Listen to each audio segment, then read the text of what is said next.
It Wasn't a Reindeer, written by Michael Page. Christ, I muttered to myself as the first flakes of snow started to fall. They gathered in fuzzy clumps over the windshield before my wipers cleared them away. I'd been waiting for 20 minutes now, in my sister's driveway. Had I chosen to wait inside with her, I'd have already been dead by now thanks to her 2 gray cats. Cute little devils, but murder to my sinuses. Puffy eyes and clogged up throat. Now that's just what I needed.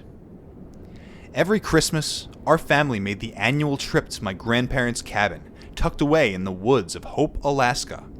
And I'd hoped to beat the heavy snowfall that was forecasted. Since my sister's license was suspended from a DUI, here I was, a hostage to time, with my finger tapping anxiously on the steering wheel. When my mother had asked me to be the one to grab my sister, I had honestly dreaded it from the start. It wasn't that we hated one another, we just weren't as close anymore. After decades of constant arguments and bitter disagreements, we became distant and our relationship fizzled. Yes, we were siblings, but it felt more accurate to call us the residue of what siblings once were. Finally, like the gates of Valhalla, her front door opened and out she came. Her hair was forest green. The last time I'd seen her, it had been white. The time before that, it was violet. Got everything? I asked as she clambered her way into the passenger seat. She responded as she adjusted her glasses and stuffed a few bags in the back. And just like that, we were off. Hope was about a 30-minute drive, and it didn't take long for the awkward silence to inflate between us. It didn't help that the radio didn't work in my car, and that the broken aux port made your music sound like it was having a seizure. By the time we reached the turnoff for Hope Highway, the road was turning into a thick white sheet. Thankfully, on Christmas Eve night, the long stretch to Hope's small community was quick and vacant. The cabin was tucked away in a fortress of trees 5 miles off the main road. As I made the turn, my sister cracked the window, pulled out a blunt, and lit it with her lighter. "Want a hit?" she asked. Snow crunched between us, not while I'm driving. It's a straight path. We're practically there already. She took a drag and blew it out the window. I just want to focus on this, alright? She huffed and pushed up her glasses. If you're that worried, maybe slow down a bit then. There was the jab, a piece of bait to lure me into another fight. But I wasn't going to bite, not this time. She could live with us getting there faster. The drive was almost over, and soon I'd be in a warm living room with my feet up, a spiked eggnog in my hand, and Bobby Helms' Jingle Bell Rock in the air. I could already hear Uncle Jed spouting off one of his crude jokes. "Why does Santa Claus have such a big—" "Dude!" my sister shrieked, jabbing a finger in my side and whipping my mind back to the windshield. The car had just finished winding around the thick trail. The large body of a reindeer stood in our path. Eyes wide open and blank. It didn't move as the high beams found it. Snapped into a panic, I twisted the wheels with a desperate swerve. The car veered greasily to the side in a fine spray of slosh. The reindeer, also known as a caribou, remained still, even as the bumper soared inches from its nose. We came to a crunching halt off the main path. "Jesus," I sighed, blessed with relief. "Did we hit it?" "No," my sister said, leaning out the window to check while exhaling another plume of smoke. I wound the steering wheel back around and pressed on the gas. The wheels shrilled in place, kicking up globs of sleet, but not moving an inch. Perfect. I moaned and unfolded myself from the seat to check it out. The 2 front tires were caked in black slush and practically swallowed in a mound of snow. I kicked at it, trying to clear off the icy debris from the treads and beneath the wheel well. When that tired me out, I resorted to scraping it off with my fingers. "Screw off, Prancer," I heard my sister call toward the dark silhouette of the reindeer, its antlers like gnarled fingers reaching for the treetops. Then she made a sort of startled yip, followed by a "What the fuck?" I looked up from the scrim of the snow. The reindeer was now standing tall on both of its hind legs. It looked strange, like a silly caricature you'd see in a kid's book. But out here, in the silence of the woods, it was a creepy image. The way its vague shape stood on just two legs, held at almost a human-like balance. For whatever reason, I realized then it didn't have a tail. Its muscular neck craned to the side and let out a ululating scream, a miserable squeal of metal grinding against metal. My legs were ice sculptures, cementing me to the spot as the shriek quieted to a succession of wet grunts.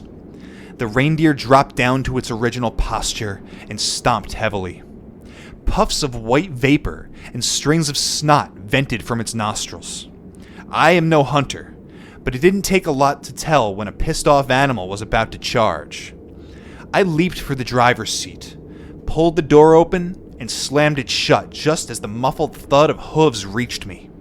Antlers scraped the door as its large body practically flew over the patch I had just been standing in. Fast. Very fast.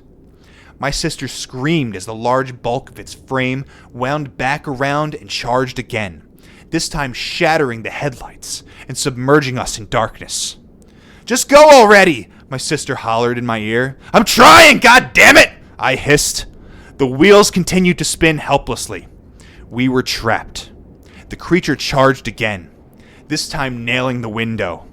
A cobweb of cracks bloomed near my sister's head. I searched for anything, literally anything, that I could use as a weapon. I was never really a gun enthusiast, but at that moment, I'd have shaved my head and joined the secular monks if it meant having a Glock in my hand right then and there. After rattling the car once more, the reindeer finally appeared to lose interest and disappeared amidst the cluster of trees. Granted some time to breathe and think, we phoned our dad and told him about the situation.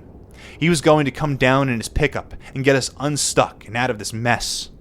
I looked over at my sister, who was taking long and steady breaths between her fingers.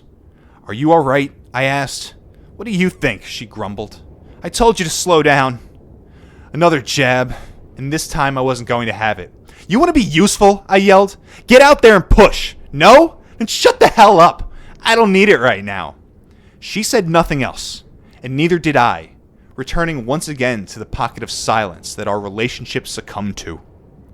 The sooner Dad's headlights peaked in the distance, the better. Suddenly, she rolled down the window. "What are you doing?" I asked. "Shh," she pursed her lips.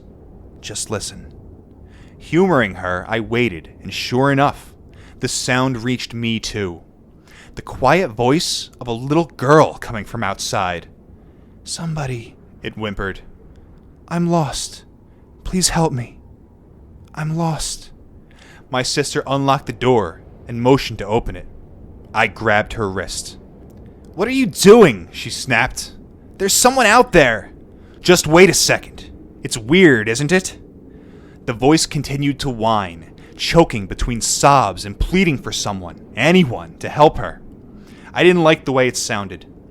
The same lasting drawl between words, the same weeping sounds, like someone was hitting repeat on a speaker. Something wasn't right, and my instincts were hoisting red flags left and right. Then my sister looked at me, and her expression warped into shock. She flung back, pinning both shoulders against the interior. Things that sounded like words bubbled up, didn't quite make sense out of her throat. I turned and saw what was looking at me. It had the face of a man, surrounded by the mottled fur of a caribou's body. The skin was a mummified brown color, wound tightly around its long skull like old crinkled leather.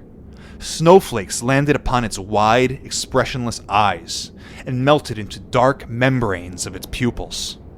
It circled the car.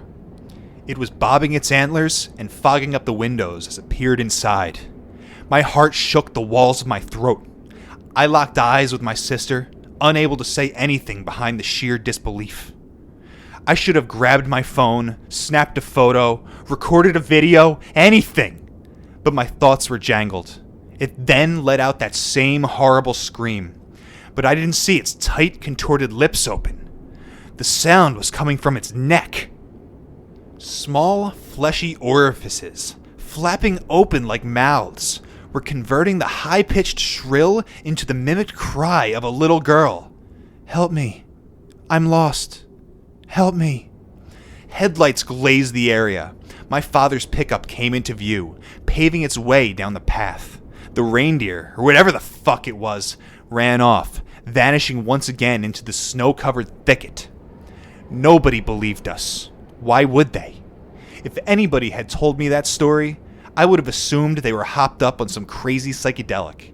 But the reality of what I saw was cold, and it's something I still to this day can't fully swallow. Instead of sleeping that night, my sister and I did some research that led us to the myth of skinwalkers.